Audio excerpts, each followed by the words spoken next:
इन 4 कामों में दखल देने वाले होते हैं सबसे बड़े शत्रु।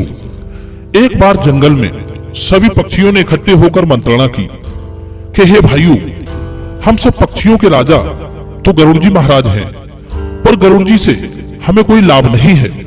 उनके होते हुए भी हम पक्षियों की दशा बहुत खराब है, क्योंकि वे तो पूरे दिन भगवान विष्णु की सेवा में लगे रहते हैं।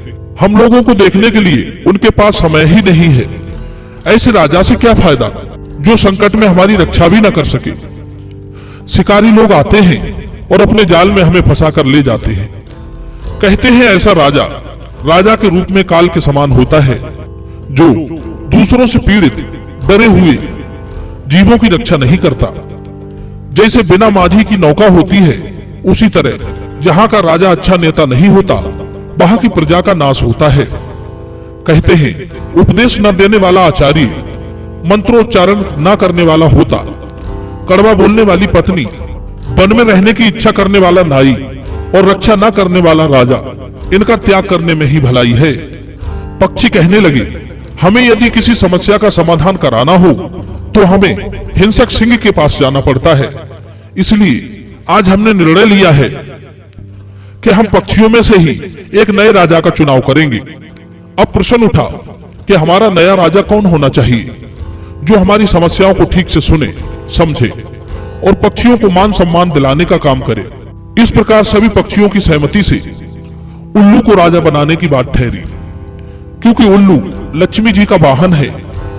यदि उल्लू राजा बना तो माता लक्ष्मी की कृपा भी सदैव बनी रहेगी। जब ये सुना उल्लू ने कि उसे ही राजा बनाने के लिए चुना गया है, तो वो एकदम से गदगद हो गया। अब तो उल्लू के राजतिलक की तैयारियां शुरू हो गई।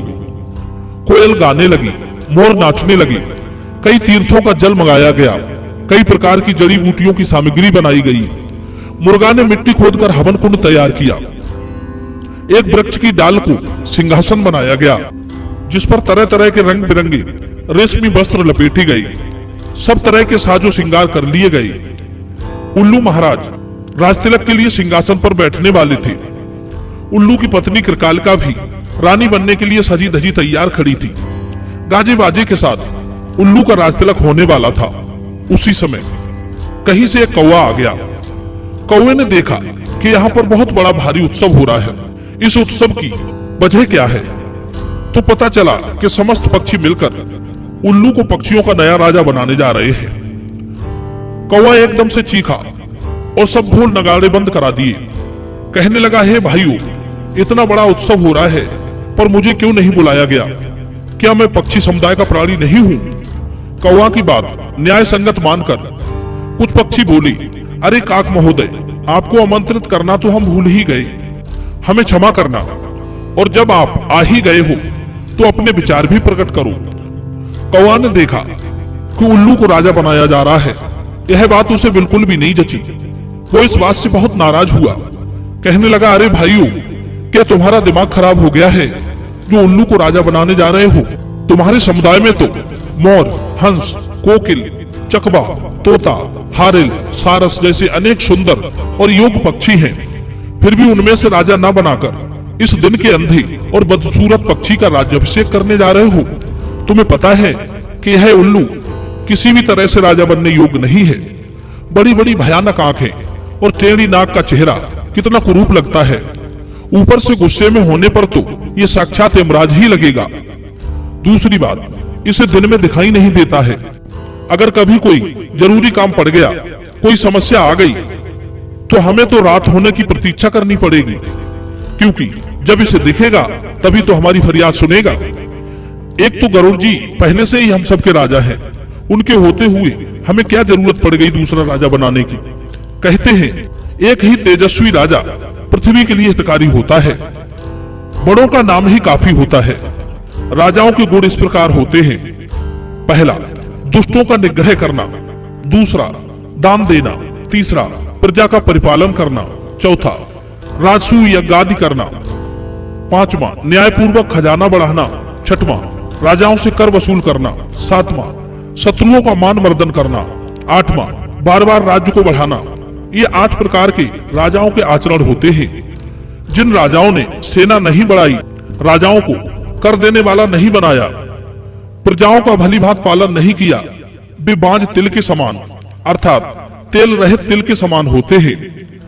प्रजा जिससे परेशान हो उठती है, जिसके कर्मों की निंदा करती है, जिसे धनी और गुणवान लोग त्याग देते हैं, वो राजा अधम कहलाता है।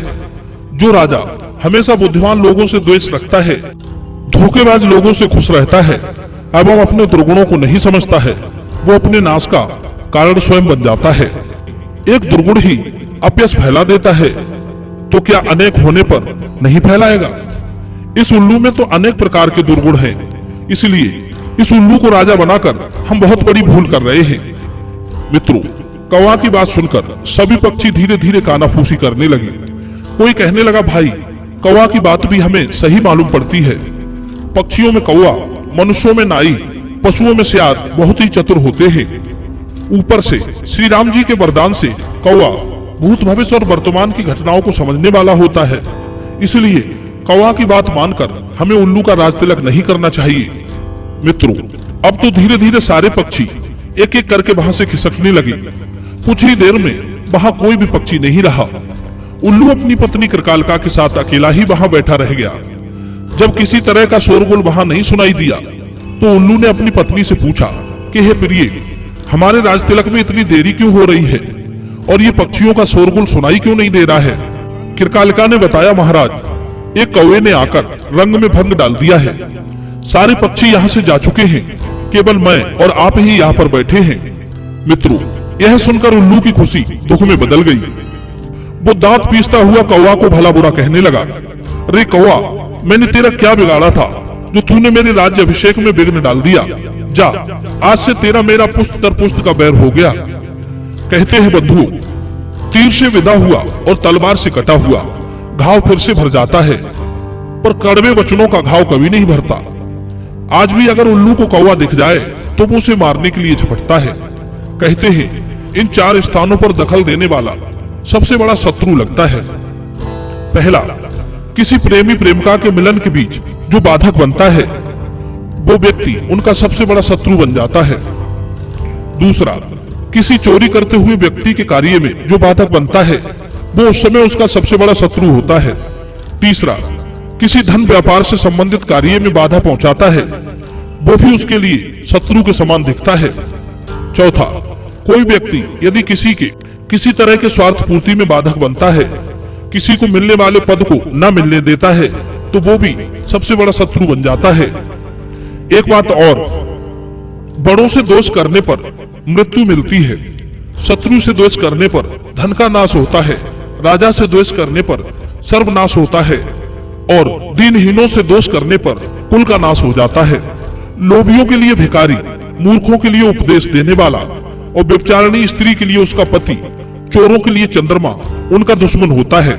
मित्रों, यदि इस वीडियो से आपने कुछ सीख ली हो तो वीडियो को लाइक करना और चैनल को भी सब्सक्राइब कर लेना, जिससे कि आने वाली ज्ञानवर्धक वीडियो आपको मिलती रहे। आप सभी का बहुत बहुत धन्यवाद।